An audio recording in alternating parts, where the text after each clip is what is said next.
এখনো সালমানের মেরুদণ্ডে আটকে আছে বন্দুকের গুলি।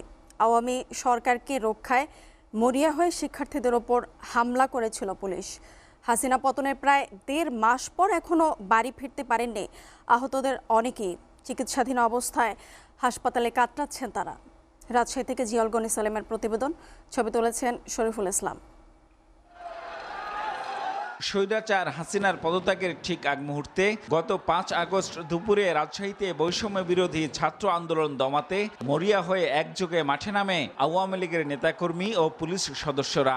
তারা নিরীহ শিক্ষার্থীদের লক্ষ্য করে বৃষ্টির মতো গুলি ছড়ে, টিয়ার সেল আর মুহুর্মুহু ককটেল বিস্ফোরণও ঘটায়। আওয়ামী লীগের ক্যাডাররা পুলিশের সামনেই এভাবে অবৈধ অস্ত্র নিয়ে গুলি করে শিক্ষার্থীদের। সমানতালে বুলেট ও ছড়রা গুলি ছোড়ে পুলিশও। একটি গুলি শিক্ষার্থী সালমানের পেট দিয়ে ঢুকে মেরুদণ্ডে আঘাত হানে। এতে তার খাদ্যনালীসহ 7টি নাড়ি ক্ষতিগ্রস্ত হয়। তবে অপারেশনের পর দীর্ঘ চিকিৎসা শেষে খানিকটা সুস্থ হয়ে হাসপাতাল থেকে বাড়ি ফিরেছেন তিনি, কিন্তু এখনও সেই বুলেট তার মেরুদণ্ডে বিঁধে আছে। টিয়ার সেলের মধ্যে থেকে একটা গুলি ভেদ করে আমার পেটে এসে আঘাত করে, তারপর আমি গুলিবিদ্ধ হই। কিন্তু গুলিটা আমার আটকে আছে স্পাইনাল কর্ডের মাধ্যমে, যার ফলে ওখান থেকে বের করতে গেলে হয়তোবা পঙ্গু হওয়ার সম্ভাবনা আছে, আর নার্ভে যদি আঘাত পায় তাহলে মৃত্যুও ঘটতে পারে, যার ফলে ডাক্তাররা বলেছে গুলিটা তোমার ভিতর থেকে যাক। এদিকে রাজশাহী মেডিকেল কলেজ হাসপাতালে এখনও চিকিৎসা নিচ্ছেন 4 জন। শিক্ষার্থীদের আন্দোলনে আহতদের জন্য বিশেষায়িত ওয়ার্ড খুলে তাদের চিকিৎসা দেয়া হচ্ছে।